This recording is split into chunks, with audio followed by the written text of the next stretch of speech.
Today on Sex Reimagined, we talked about why waiting to have a partner to begin practicing or studying Tantra is a big mistake. That's right. We covered the pros and the cons of practicing Tantra as a relationship or as a single and what you should know. There's so much to know. We really went deep into the practices of Red Tantra versus White Tantra and how understanding how these practices evolve inside of yourself bring you to a much closer relationship with self-trust. We talked about separating the roles of giver and receiver and the power of what friendship gives to any relationship and why it should be number one. Absolutely. So enjoy this episode and we'll see you on the other side. Sit back, relax, and love, love, love, love, love. Love, love, love, love, love, love. Welcome to the Sex Reimagined podcast, where sex is shame-free and pleasure-forward. Let's get into the show. So, Willow, one of the things that we want to jam out on is the mistake that we see people make all the time when it comes to learning this amazing art form called Tantra and sacred sex and the mystery school of what sexuality can be. Absolutely. I talk to people constantly and they say, oh, but I don't have a partner. So I can't start learning that. I can't start practicing. I wish I did, but I guess I just can't go there yet. Yeah, I'd love to take this course, but I don't have a boyfriend or I don't have a girlfriend. Big mistake. Don't do that. Or I don't have a lover, period. You don't need one. Yeah. In fact, that's what we want to say. We believe, we're going to bottom line this for you right in the beginning. We believe that it's almost better. Yeah. Yeah. For very good reasons, like physiological, actual function of the body. It's better to start learning and practicing this stuff on your own before you've got someone else's energy and their own physiology all up in your space, because you want to know where you are guiding and directing sexual energy. That's one of the big practices in Tantra, is how to circulate, how to guide that highly cultivated, pleasurable, and orgasmic chi energy. Yeah, in my 2 decades of watching both singles and couples in the same room have the same experience, these are the things that are both the pros and the cons. Because there's pros and cons to coming as a couple or to coming as a single. And I'm not just talking about whether you go to a workshop. This would be inclusive of reading a book and trying out some practices, watching a YouTube tutorial and trying to sort out, how do I experience these teachings from an embodied place? Yeah, it requires a body. If you actually want to learn Tantra, you do have to put the science into your nervous system and into your muscle memory and into your intimacy muscles. You want to strengthen those things. So, pros and cons. Obviously, as a couple, it's nice to go and learn these things together when you're learning sexual Tantra, because you got somebody that you already know and love and hopefully trust to do some of the more vulnerable things with. It's like your best friend is with you. And there's a lot of comfort in that. When you're going to a workshop and you don't know anyone else there, well, you certainly know your partner. Yeah, and that's a comfort. It is such a comfort. And it's lovely, especially if you're in a beautiful place and this is a foundation that you get to skyrocket from. It's also a powerful place if you're hurting and you want to heal something that is dividing you and your partner. It can be useful for that too. Mm-hmm. But what's interesting is when you have a history with someone, it can bring up a lot of stuff. When you are single, and maybe you're meeting a practice buddy to do a meditation with or an exercise with, you don't have a history.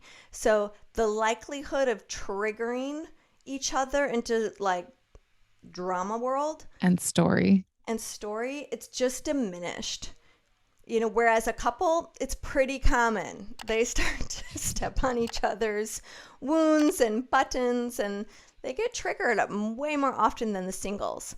I think during all the times that you've been teaching couples and individuals these past 20 years, you've seen some who were on the brink of divorce. Oh, totally. And went totally 180 to the other side of like, oh my God, we're so in love. And those who came in who were like, oh yeah, it's all fine and dandy in our relationship. And then did a 180 to the other side of like, oh shit, the shadows are showing up now. Yeah. When I was a coordinator and planning the events, and my role was at the back of the room versus the front of the room, a common conversation that I had on the phone with people interested in the class was, my marriage is really on the rocks. Yeah. Basically, you are our last stop before we head to the divorce lawyer. Mm-hmm. Will this save my marriage? And the my answer's up to you. It depends. My answer is I think a really profound and true one. And that is, Tantra does not guarantee to save your relationship. What it will guarantee is that it's going to bring you closer to your truth. And who do you want to be living your life? Most of us want to be living in our truth. Absolutely. Not in denial. Not in a place where they are twisting themselves into a pretzel trying to be what someone else wants them to be, but you're living a more authentic truth. Yeah, and Tantra will give you that. It certainly will. And when you're living in your authentic truth, not only does it feel better in your heart and in your mind, but in your body as well. Dis-ease, disorders of the body come from not living in your authentic truth, trying to deny your authentic truth, trying to deny what you truly want out of love and intimacy and relationship so that you can stay in the thing that you're in because it feels safe on some level. But it's actually eating you up inside on a much deeper level. I want to pause us for a second. And I just let's define Tantra. What the hell is it? Like, what's that word even mean? Translate for us into English. So the word Tantra is a Sanskrit word, and it's two Sanskrit syllables. Tan meaning expansive, tra meaning weaving. When you combine that with yoga, yoga translates to union. This is just one of the definitions. So you've got this expansive weaving of union. Now, Tantra is a big topic, and if you look at it like Tantra is a pie, the sexual aspect of Tantra is just a slice of the pie. That happens to be our specialty. So on this show, you're going to hear a lot more about the intimacy and the sexuality aspects of Tantra yoga. We'll also include subjects having to do with non-dualism, meditation, and so on. But our focus is more in the neo-Tantra world versus the classical Tantra world, at least for my specialty as a sexpert. Mm-hmm. So this expansion, a weaving of expansion, that's what Tantra is. It's a tool for expanding yourself into more wholeness, more who you came to be in the world. So this weaving of yourself in the world, not only internally inside of yourself, but also how do you then weave like, oh, I'm this whole new person. How do you weave that into the world, into the people who have always known you a certain way?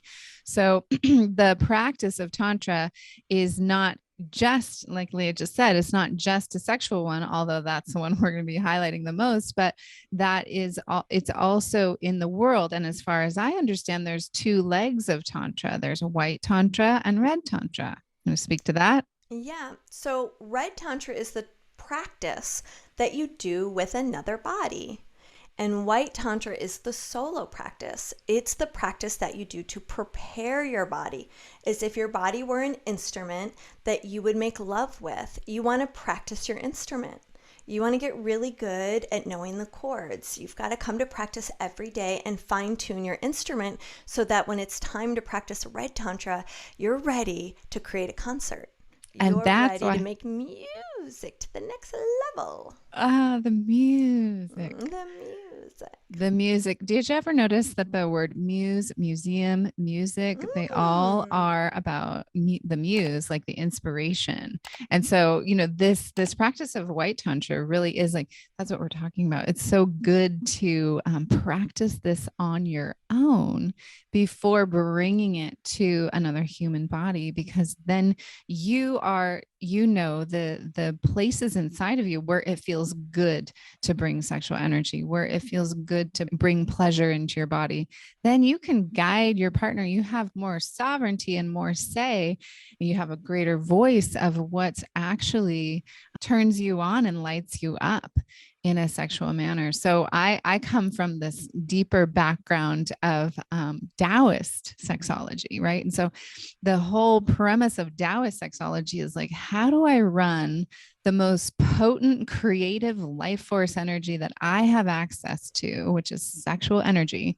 That creates new life. When sexual energy creates a whole new human being. So that's very, very powerful. How do I run that through certain meridians in my body? How do I run that through the nadis, is what we learn in Tantra? How do I run it through these channels and these systems, these organs and these glands and these light sensitive centers in my body? Learning how to do that on your own gives you more confidence when you are then bringing it to a red tantra practice where you are practicing with another person. Yeah, I mean, just from whether you are single or whether you are in a relationship, you must practice white tantra. And I think it's a temptation for a lot of people because we're kind of lazy as human beings, let's face it. We kind of just want the goods. It's pretty common that the reason why tantra sells right now in the modern era is because sex sells. So that's a driving force. People want to be better lovers. But what they miss is if you don't do the work on yourself in the solo practice, you're really missing the point. There's a tantric sutra, and I'm going to paraphrase. It goes something like this. The practice of red tantra without the practice of white tantra is but the copulation of eunuchs. Something is missing. So this cultivation practice is where you get to harness your wisdom and your embodied knowledge and your deep understanding of what gets to be so beautiful when you bring it to another person. And I think when we consider who we are, when we're preparing ourselves for our next relationship, if we are single, there's a lot of magic and growth that occurs when we go on a journey. Call it a pilgrimage, call it a personal growth tour, call it whatever you need, but it's like a growth spurt where you realize, I know this was true for me. I was sick and tired of attracting the same kind of partner over and over. Like there was definitely a theme, a lot of musicians, a lot of broke musicians who weren't all that interested in commitment. So I was like over it. I'm like, enough is enough. Why am I repeating this pattern? So that was one of the things that was inspiring me to take more action in studying Tantra, because I wanted to break that pattern. Mm-hmm. And what was required is you got to raise your own vibration if you want to attract a better vibration. If you want a better partner, then you got to do your work so that they notice you. Because right now you're invisible. Absolutely. I was just talking to my group of women that I lead the other day, and I was like, when you see someone walk into a room and they have everything they need right inside of themselves and they know it, that person is magnetic. They are attractive. You want to go say hello to them. They're open, they're user friendly, they're available because they're everything that they have. They've dug deep inside of themselves. They've looked at their shadows. They've looked at the things that are painful and hard to look at. That is really not that fun to go down into those shadows, but when you do and you start to extract the roots of sexual shame, sexual guilt, sexual trauma, all of the things that keep you blocked from being that one who walks into the room who has everything that they need right inside of themselves. You get to flower. It's like you get to blossom like a rose, one petal at a time. It's really beautiful process. And it's very helpful to have a guide, to have multiple guides, teachers, people who are tracking you, people who are giving you the feedback of like, okay, yes, what you just went through is really valuable. It felt like shit to you, but it's really valuable from where I sit. And I see that you are doing the deepest work that needs to get done. Absolutely. I want to circle back on this one thought and then circle back to the individual when you're single and you're practicing this work and the potential of sex magic and doing sexual healing work, and what's different between doing a practice with a male identified body versus a female identified body versus with yourself, because they're really three really beautiful keys. To say this piece about couples, I have watched two things happen when a couple comes in the door and their relationship is hurting. And it's like that sort of the fear of breaking up is alive in them, and they're really hoping for a miracle. One couple will get the miracle. They'll realize that there is a place that they are aligned and they just needed the help to trust each other again, to get vulnerable again. They needed more tools to soften back to each other, to open to each other. And that's where Tantra is so beautiful for couples to do some healing work. It's like they turn towards each other and they get another chance. They get another opportunity to start a whole new season in their partnership. And it's a beautiful, refreshing second chance, third chance, fourth chance. As many chances as you need if you can remember to be the love. And then the other couple has an opportunity when they realize, you know what? Being closer to my truth now is going to cause me to go my separate way. But now you have the opportunity to go your separate way with more consciousness and more love. Sometimes we're with a partner to do something specific in our life, a specific healing, a specific goal reaching, a specific child making. You know, we draw in our teacher in the way of partnership. And oftentimes we're done with that teaching. And it's okay to say, thank you, beloved, and bow and walk in a different direction. How do you do that without expensive lawyers, without destroying each other and ripping each other's reputation to all your friends and family? There is a way to consciously separate, or, you know, the whole conscious uncoupling process.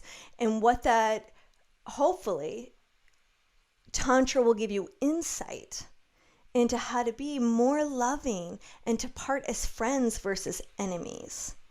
And I want to just wrap up that piece around couples when you're hurting and you're looking towards Tantra to get you some support. It'll go in one direction or another. And that's good. It's going to give you more tools no matter what. Absolutely. Yeah. I think that the biggest piece here is that it's going to get you closer to your truth. So if your truth is to continue to journey with that person that you're having struggles with, or if your truth is to go out and spread your wings and find out who you are without that person, you're going to have a closer relationship, a more intimate relationship with what's actually real for you, what's actually true for you. And so practicing this on your own, having that white Tantra practice, as Leah said, it's like you've got to have that in place regardless of if you're in a relationship or not. That's why we say it's so valuable. If you're single and you're thinking, gosh, it sounds interesting, this whole Tantra thing. I don't know, though. Does that mean you're going to be having multiple lovers and just turning into a polyamorous person? Like, what does it really mean? Is it a philosophy? Like, what is Tantra? You know, it's really whatever however you create it to be. It's you coming into a direct, more close relationship with your truth. Yeah. When I think about the potential for a single individual to deepen and self-realize who they get to be as a spiritual being, as a sexual being, as a partner in a future relationship, there is no richer soil to plant yourself in. And the White Tantra practice has lots of different elements. So whether you are partnered or not partnered, some of the foundational pieces is learning breath control. Why in the world would breath control matter to sex or relationships? Oh, it matters. Oh, it matters, honey. We're not going to go into like all those fine details right now, but when you cultivate breath control, you are actually expanding how you run current in your body. And when your current is able to expand, then you can transmit a current of energy through touch, eye gaze, words, certainly breathing, and you convey an emotional message. Right? May you feel loved. May you feel beautiful. May you feel desirable. All of these things can operate with the breath. Your breath facilitates the transmission of current and beautiful, positive, emotional energy into the world. And that is a massive gift that you can give humanity, whether it's the lady at the checkout or to your new beloved or to your own body. Really critical skill set. Not to mention the best part that I think a lot of people would report, the orgasms go off the chart. They get higher and better and longer and stronger. And oh my God, because you are then again in relationship with this deep, intimate side of yourself, the orgasmic side of yourself. So when you can breathe and expand and open, it's like you've got more. It's not, I don't want to say control, but it's like you've actually got more of a bond with that energy. Yeah, you're more connected to your body and your emotions and your intimate skill set so that you can play high octave music with another being. So again, this is about creating this, mastering your own musical instrument so that you can make music.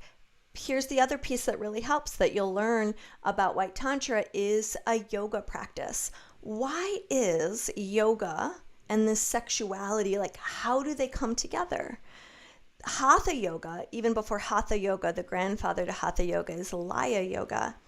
And before it was just all these asanas and stretching, it was more about, again, connecting to these energy meridians and expanding them so that your body can safely run more current.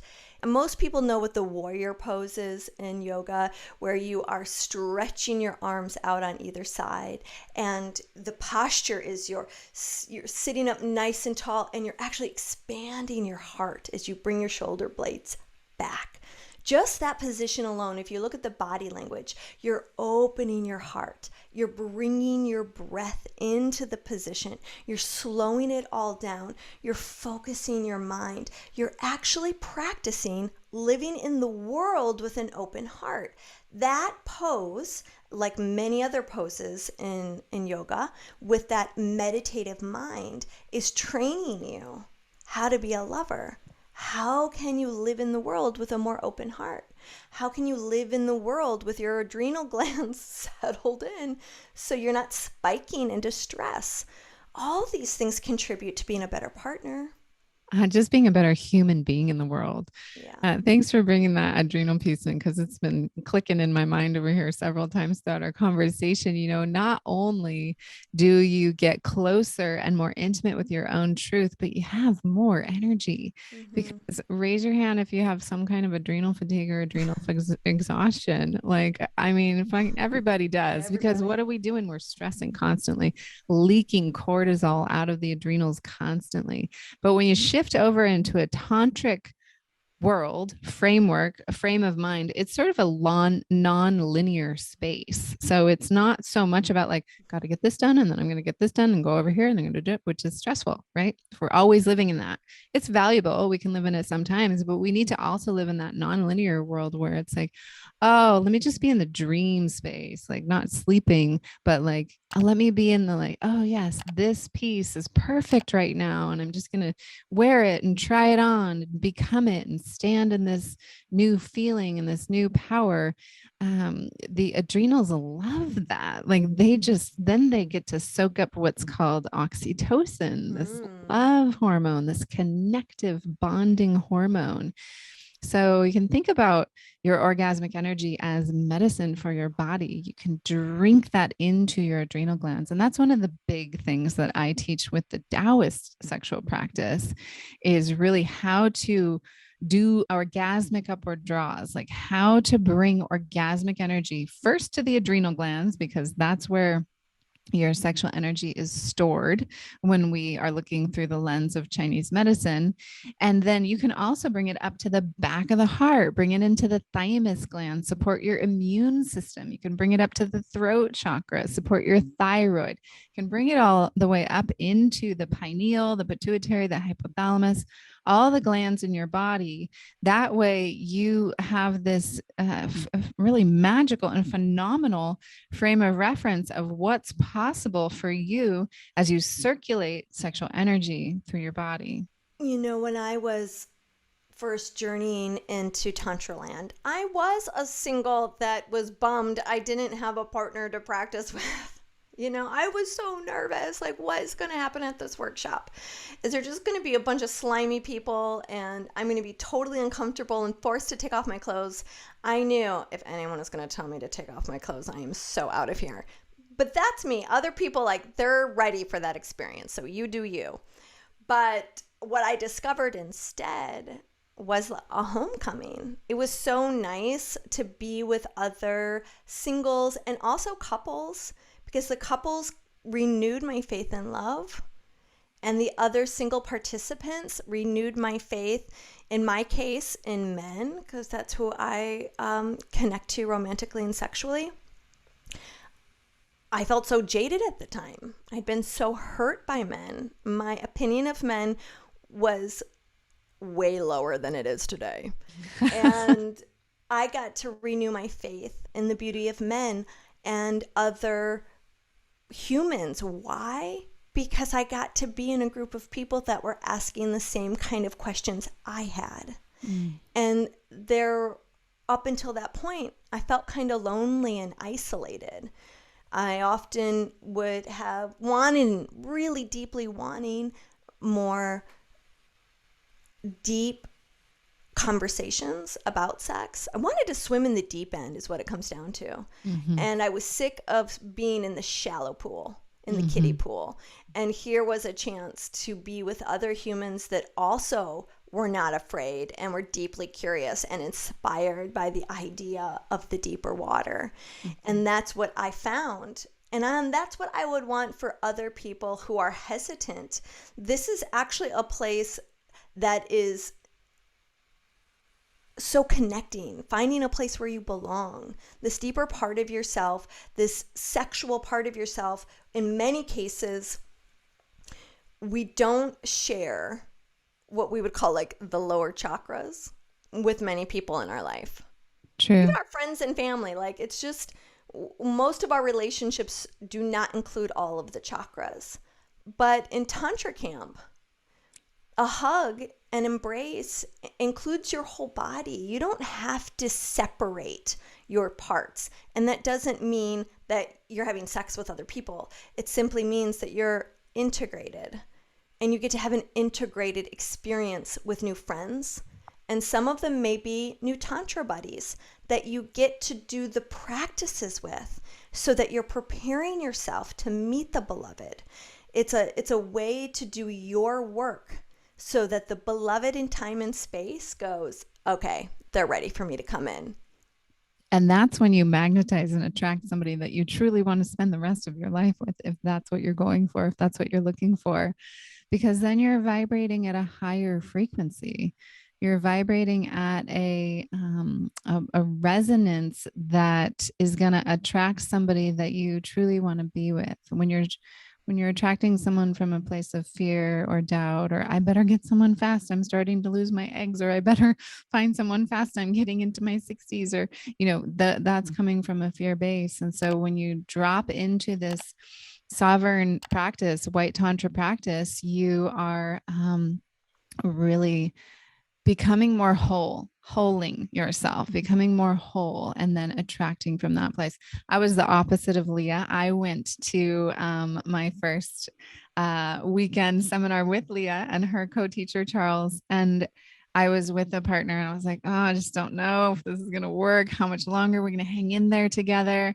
And I mean, the whole practice was so profound. I had to drag him, right? It was like, come on, you're coming with me. There's always one person being dragged. It's true. Usually it's the man, but not always. Not always. And so, but it was so beautiful, after that experience, he was like, oh, okay, I get it. Oh yeah, this is great. Oh yeah, I see it, and it really opened up a whole new chapter of our relationship. It was, really an eye-opening experience for us to look at our own shadows and have a safe space, a safe container where we could look at each other's as well and be vulnerable about really what our shadows were. Because I think so often in partnership, we again are acting out of fear and saying, well, I don't want to show you this part of myself. I don't want to tell you about this thing because I'm afraid you're not going to want to be with me if that's true.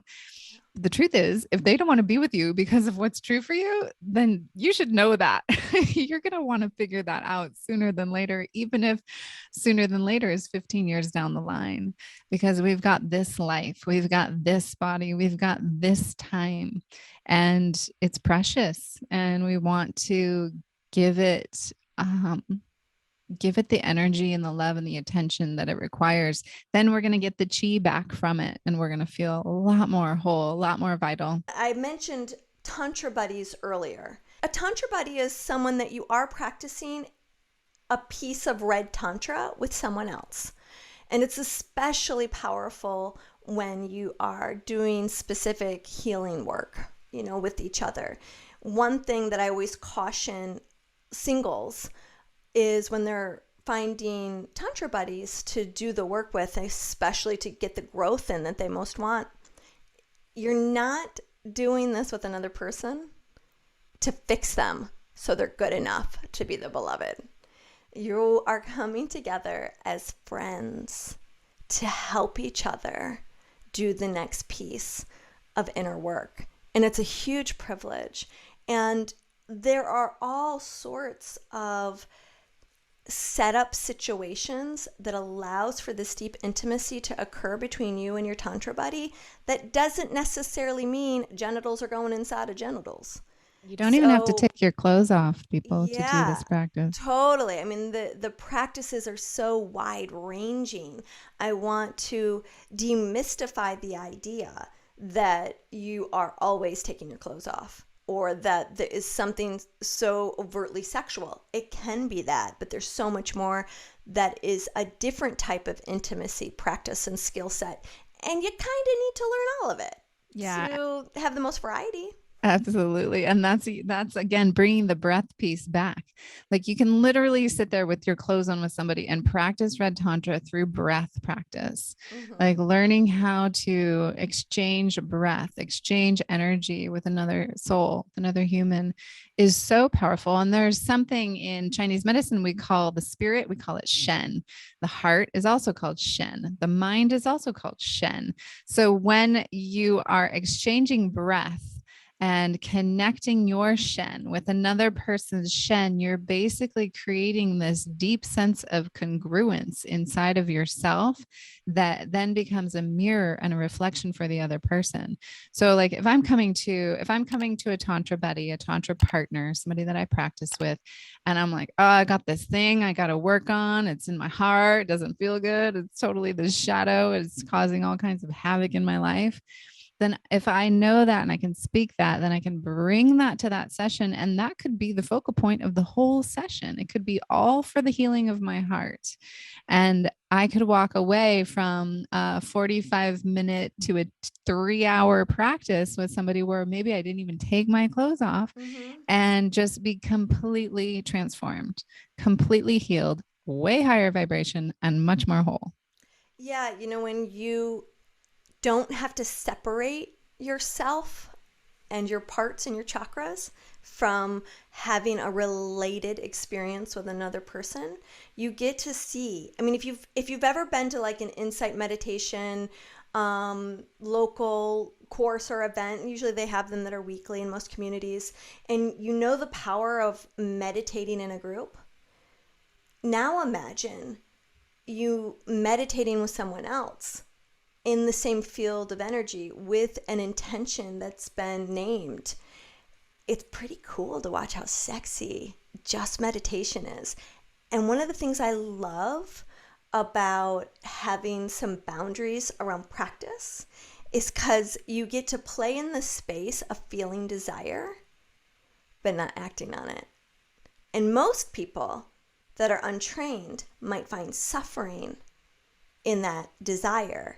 But when you start to separate your attachment to fulfilling desire and instead live in the world of desire, you will know how amazing experiencing your desire for desire's sake, how pleasurable that is, and that it's a gift. It's yours. It's not something you owe to anyone else. It's not something you're trading. It's not something you're bargaining with. It's this state of the human potential to be in pleasure. And it's where the chi lives, my friends. It's where all the chi is at, in that desire, in that yummy, like, I want that thing. Like when you want something, whether it's a piece of chocolate cake or someone's beautiful tongue in your mouth, I don't know when you want something, there's so much drive to go for it. There's so much energy to go toward it. And if you can cultivate and harness that energy and actually bring it to your adrenal glands, bring it to your pineal gland, bring it to your heart chakra, bring it to these different places in your body, then you're infusing your own system with this energy, with this really powerful energy. And this is a beautiful place to talk about the distinction between the Tao and Tantra. What Willow so beautifully just illustrated is that you can take this energy of desire or pleasure or just positivity, optimism, and you bring that through the various practices. You're going to bring that to your physical body, to your cells, to your glands. You can become younger with it. It's for your health. And then the Tantra way has you take that same cultivated positive energy and you bring it to your creative pursuits. You bring it to how you parent. You bring it to how you go to your job when you feel more passionate. You bring it to your depression. You renew your spirit. You allow your emotions to cultivate into something that is more loving and, most importantly, more magnetic. So we take that energy, and instead of feeling like we have to grab at it or push it into someone else, we use it to draw it up so that our own field is magnetic and juicy and attractive. This is how you don't have to go chasing the beloved. The beloved will come to you because you've learned how to be more magnetic. And that means less needy. Yeah.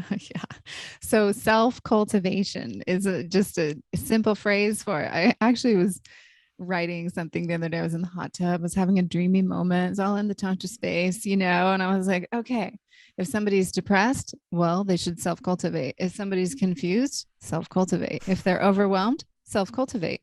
If they don't have enough money, self-cultivate. If they don't have the lover they want, self-cultivate. It's the answer to every problem. Yeah. And like another word that I would use for self-cultivate is getting in touch with inner guidance. Yeah. Knowing, how do you know what is right for you? It's a or a uh-huh. It's that knowing, it's that felt sense. It's being in alignment with yourself. And when you are connected to your alignment and you know where your personal North Star is, that is self-cultivation. Absolutely. That is being able to know, I know what's right for me. So there's this discernment that comes in. And so here's a fun little factoid about discernment. So in Chinese medicine, we've got all these different organ systems, and, you know, the gallbladder is the wise judge, and they have these archetypes, right? And the heart is the emperor. And so the one who holds the archetype of discernment, like the one who can separate pure from impure, is dun, dun, dun, dun, dun. Any guesses? This is small intestine. Who would have guessed that? I probably would not have guessed that one. Who would have guessed that?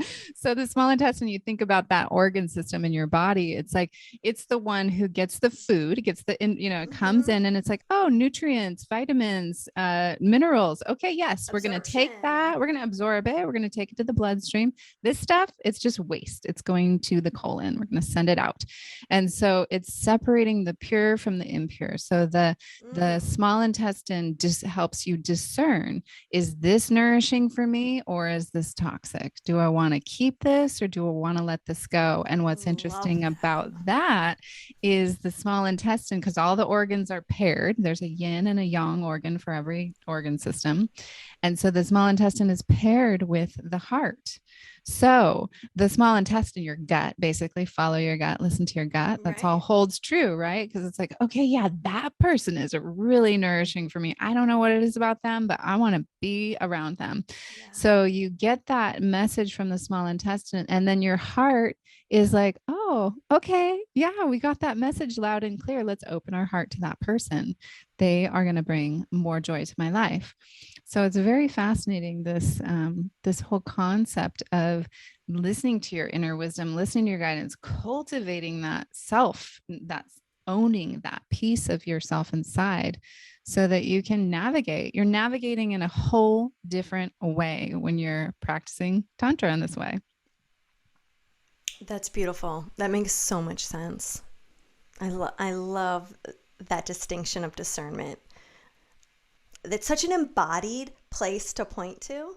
Fun. And I love connection. Like when we have a mental understanding, but we can know it through the physical piece of it, there is a key to embodiment. And embodiment is really crucial to having a beautiful experience on planet Earth. We were born with this body. Let's make use of it. And I know it hurts and it aches and it's scary. But if we can do this together, if this can be a source where we can come together from a humanity standpoint and know that we have someplace to belong, we're really not meant to do all this stuff alone. The White Tantra practice, yes, there's some things we have to do alone, but there's all this other stuff we must do together. And it's how we're hardwired. And so when you take a look at, I did actually bring a boyfriend who I was no longer interested in and who was broke to the seminar, but I was not going to pay his tuition when I went to my first seminar. So I left him in the hotel room and I took the course. And then I realized I can't do the homework with him. He wasn't trained. I can't train him. I just learned this stuff, and it was like such a disappointment because there was 3 other guys there that would have completely been wonderful choices to do the practice with. And I broke up with him that weekend. Of course you did. It wasn't your truth. I was so bummed. Like I knew even if he was there, I should have still picked a partner, and I could have just gone off with them that night and said sorry to the boyfriend I wasn't in love with anymore. Mm-hmm. And because I didn't, and I had regret. Because I knew I needed the healing. I knew I needed the healing so bad. Right. So I felt like I missed my chance. And I was watching and hearing the stories from the couples who are having amazing breakthroughs. And then hearing the stories from the singles. And that they didn't harm each other. And that they were there for each other. And that it was safe. I was so touched that as soon as I got home, I booked the next seminar. And I did the homework. Like that's how impactful it was for me. Mm-hmm. And so when we talk about, again, this practice of doing the work with someone, a friend that you can trust to do this self-growth work with. Number one, friendship is the highest form of relationship. It's not marriage. If your marriage isn't based in friendship, you're not going to have a great marriage. Period. So friendship is key. And if you have to break up a marriage, hopefully that friendship is going to get you through it. So another key.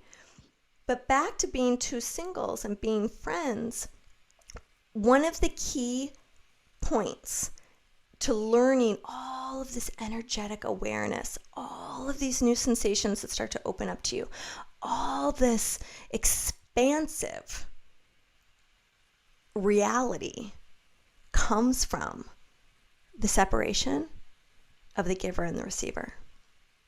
And that's what I love about the Tantra Buddy framework, is you are separating the roles. In most occasions, certainly there are practices that maybe you wouldn't, but in most situations, there is a separation of the giver and the receiver so that when it is your turn to receive, you can meditate on receiving.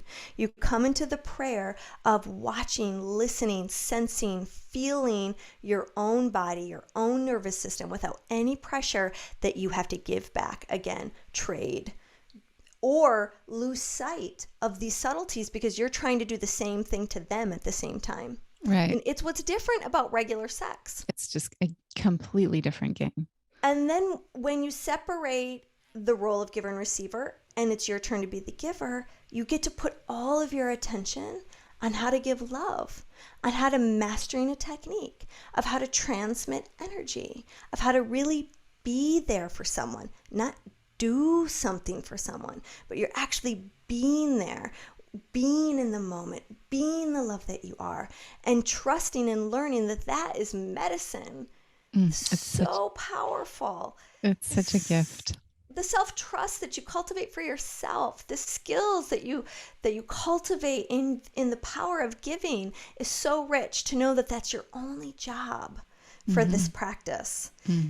Whether you go to a course ever or not, if you just take away this one episode, I hope it's that you start to consider the role of the giver and the role of the receiver and what sex could turn into if you played in a new playground where you could just concentrate on one or the other. Exactly. So the way that you would set that up on your own at home, don't need to go to seminars are great. You know, you're going to have a whole container, a whole bunch of teaching, but if you don't want to do that, then you can just go do this. Be like, okay, honey, we're going to have an intimacy exploration date. Are you ready? Let's get it on the calendar. It's going to happen on Thursday night. We've got sitter for the kids and I am going to be the receiver, which means for a full 90 minutes, you are going to or find 20, if that's all or you got. 20. Yeah, you know, okay. I'm a high achiever. And that's what we learned, right? 90 minutes. But yeah, whatever you got, but for 20 to 90 minutes, like they get to find where the chi lives in you. Where does the pleasure centers live in your body? Is it, you know, at the toes? Is it at the nipples? Is it behind the ears? And your only thing that you're focusing on is receiving that pleasure, receiving that touch, steeping yourself. Think of yourself as a tea bag and you are just steeping yourself in the tea of pleasure, becoming a very strong cup of pleasure tea. Yeah, or in some cases, you get to tap into what is open, what is closed in me. Ah, yes, so powerful. And sometimes the most valuable journey is actually asking for someone's touch right where you're the most closed. And it's not necessarily about going into the pleasure realms. It's going into a unwinding realm where you have a place to shed those tears, to get rid of that painful husband number one that's always did a number on you. You know, you just want him out of your vagina. Like, get out. I'm done. You know, there is a place where we can go towards the things that are crunchy, that are contracted. And when we put our love there, or a friend or a partner puts their love there, it unwinds the contraction of the past. And we can free ourselves from those habits, those negative patterns, those heartaches.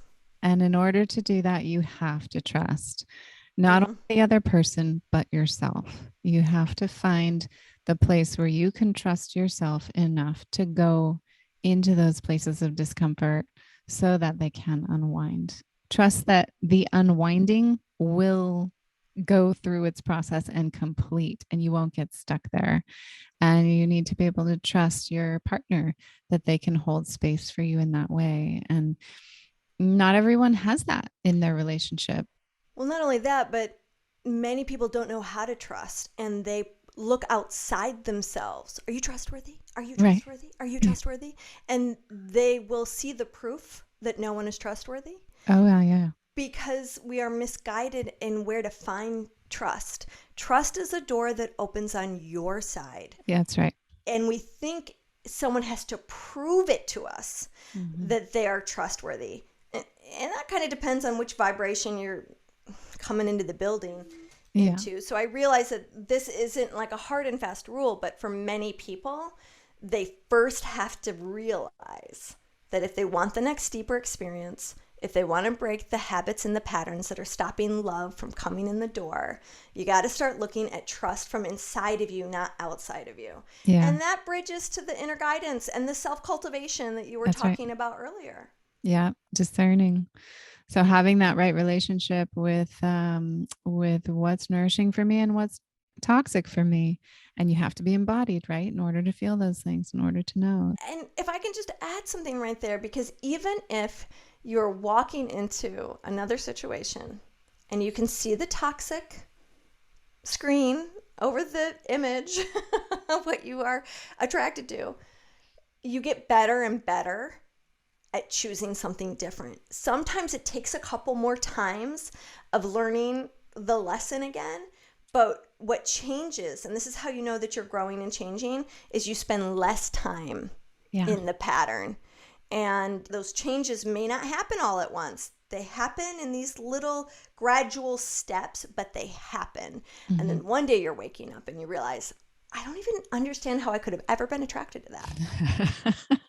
Like, why was I attracting those unavailable partners for so many years?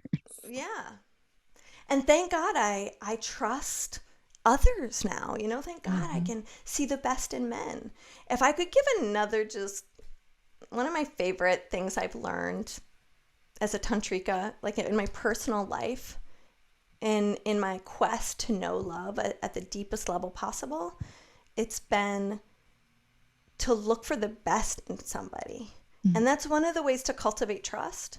When we put our attention on the worst, or how someone is going to hurt us or screw us up or disappoint us, what we get to experience from that person is all those things. When you put your attention on someone's greatness, typically they bring you their greatness. Now, as you get deeper and deeper into the karma of a relationship, more things arise that have to do with the projection of our wounded selves from growing up with mommy and daddy. And that starts to take a little bit of a different turn, but the concept still applies. See the best in people and you get the best in people. And that'll help you trust. Yeah, absolutely. It's a practice, trusting from the inside, trusting yourself. I mean, but when you start to get that muscle get strong and you get good at it, like you can really trust yourself with almost anyone, because you have this new level of like, well, I know how to navigate this situation. I know how to navigate this person. I can see through to the places where they don't trust themselves. Like you start to have a different view. Your perception shifts. You become magic. And for those of us who struggle with the disease to please, when you start to cultivate that trust, you also trust yourself to not endure something you don't want to endure. You will get up and leave. You will get up and move. You will have your voice. You will say what needs to be said. You will connect to that feeling of something's not right here. And you make the change necessary. You are more actionable, and you have more integrity for yourself. So you don't find yourself in more danger just because you become trusting. Right. It's the opposite. Yeah, right. But you're not jaded coming into a situation with all this suspicion. How will this stranger who I'm practicing a meditation and eye gazing with, prove to be a bad person or a bad guy or woman. Right. It's self-trust, self-cultivation. This whole white tantra thing we're talking about is a very, very valuable, very worth your investment, worth your time, worth looking into, because it's going to change the trajectory of the rest of your life. And especially if you find yourself in patterns with relationships or patterns with your sexuality that you can't get out of. This is a very viable, very amazing doorway to get out of those patterns. It's really miraculous when you can take even maybe a dysfunctional attraction that's caused harm to you in the past and have a healthy way of being with whatever that desire story is all about too. We can take something that might have been a negative imprint in our past, but has this allure still that can get us in trouble sometimes, and to put a new framework on it so that it, even though it was rooted in maybe dysfunction, can then be a whole different plant. And it doesn't have to be dysfunctional, and yet it can still be a turn on. That's something we'll cover in another episode when we talk about core erotic themes, because the beauty of looking at desire is not shaming desire. And we have a lot of judgments about what's okay to desire and what's not okay to desire. And really the distinction is what to act on, what not to act on. But to be as shame-free as possible and to be healthy for yourself and to be healthy for others.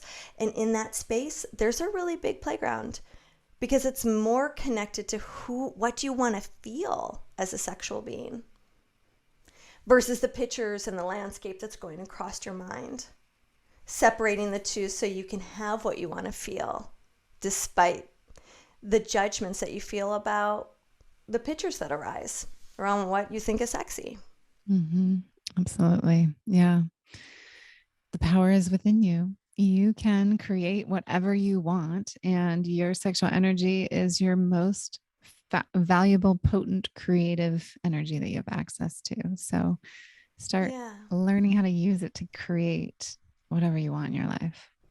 So to bring it on home, why is it a mistake to wait until you have a partner before you start learning something like Tantra or these ancient sexual wisdom mystic teachings? Well, everything we just talked about. To sum it up. So why wait? Yeah, why wait? I mean, your sexual energy is your own responsibility. It's inside of you, whether you're paying attention to it or not, whether you're cultivating it or not, it's there. So you may as well start to put your finger on the pulse of it and listen to the rhythm of it and listen to the lifeblood of it and create with it. If you're getting the call now to learn something, go learn it. You can't depend on the next lover you find to be interested in this material too. Yeah, they might not be. So yeah, then we spend more time on not doing this thing you continue to be called to. So don't wait. Just embrace what is calling your name and saying, learn me. Absolutely. Thanks for tuning in. If the hosts seem to know what they were talking about, that's because they do. Leah Piper is a tantric sex master coach and a positive psychology facilitator. Dr. Willow Brown is both a Chinese and functional medicine doctor and a Taoist sexology teacher. Don't forget, your comments, likes, subscribes, and suggestions matter. Let's realize this new world together.